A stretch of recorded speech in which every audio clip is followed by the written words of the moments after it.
Salut, je m'appelle Dean. Et aujourd'hui, je vais vous raconter comment je suis devenu président alors que j'avais à peine 16 ans. J'ai fait un rêve, un grand rêve. Quand j'aurai 35 ans, je deviendrai président des États-Unis. Souvenez-vous bien de mes paroles. Je travaille à la réalisation de mon rêve depuis que je suis tout petit. Vous voyez, mon père s'est toujours intéressé de près à la politique. Aussi loin que je m'en souvienne, il a toujours suivi les élections, président, membre du Congrès, sénateur et gouverneur. Quand il n'y a pas d'élection, il regarde les débats politiques à la télé. Puis il en parle avec ses amis. C'est peut-être pour ça que j'ai compris très tôt que je voulais faire de la politique.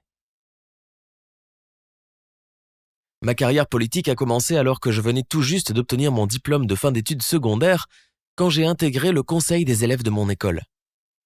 Je savais qu'un homme politique était jugé non seulement pour ses actes, mais aussi à son apparence.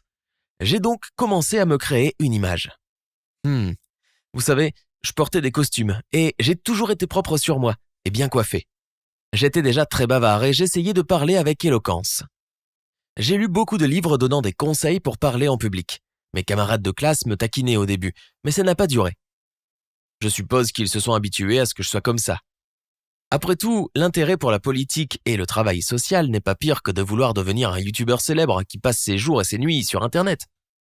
Ah, mais le truc, c'est que je n'avais pas vraiment d'amis proches. À une exception près, une fille appelée Sarah. Nous nous sommes rencontrés alors que nous siégions tous les deux au conseil des élèves, que nous avons intégré pratiquement en même temps. On s'entendait très bien, en partie parce que nous partagions les mêmes intérêts. Elle ne s'intéressait pas du tout aux choses typiquement féminines. Elle était intelligente et pleine d'esprit et était très mûre pour son âge.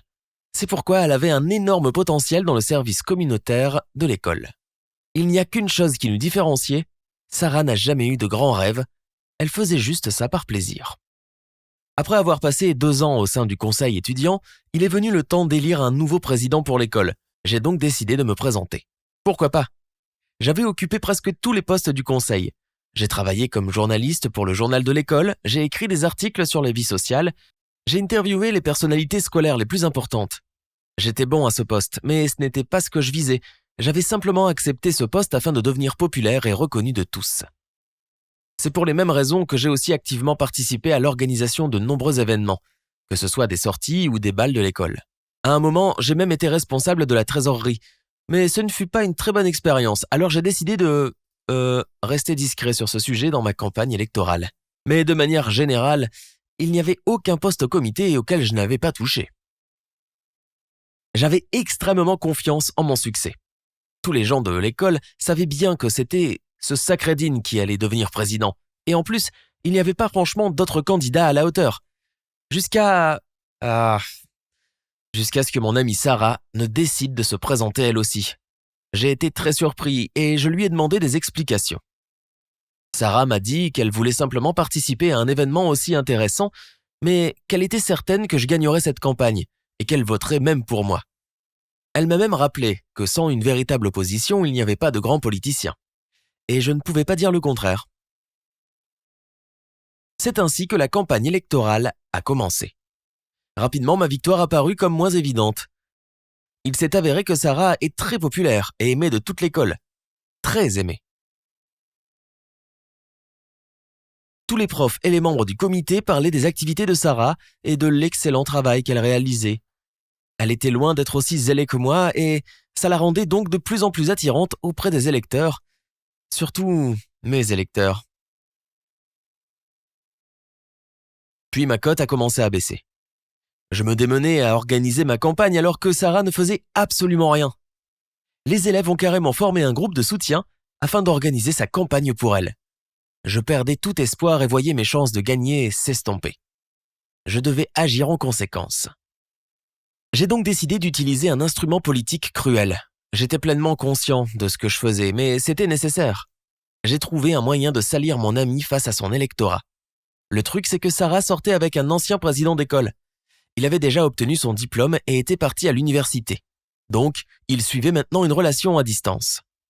C'était un secret qu'elle partageait avec juste quelques amis et moi. J'ai donc trouvé un moyen de diffuser secrètement cette information aux élèves, afin d'insinuer que le succès de Sarah auprès du conseil étudiant était dû à sa relation avec l'ancien président. Ça voulait dire que sans son petit ami, Sarah n'était rien. En même temps, j'ai répandu la rumeur selon laquelle l'ancien président allait continuer à diriger notre école par le biais de sa petite amie et que Sarah n'était qu'une marionnette.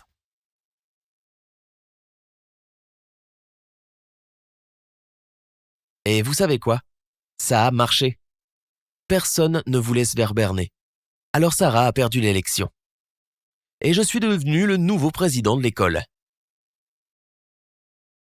Mais le verre était dans la pomme, et Sarah a appris que c'était moi qui avais répandu ces rumeurs, alors j'ai perdu ma meilleure amie. Mais j'avais été élu. C'était ça le plus important, non? Et pourtant, Sarah me manque. J'ai compris trop tard que je payais cher ma victoire. Je n'arrive toujours pas à me sortir de la tête que je me suis abaissé à la trahison aussi facilement.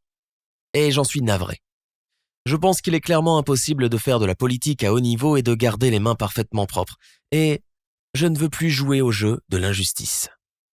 Dites-moi ce que vous pensez de mon histoire dans les commentaires, mais ne me jugez pas trop sévèrement. Et abonnez-vous à la chaîne, vous découvrirez d'autres histoires intéressantes.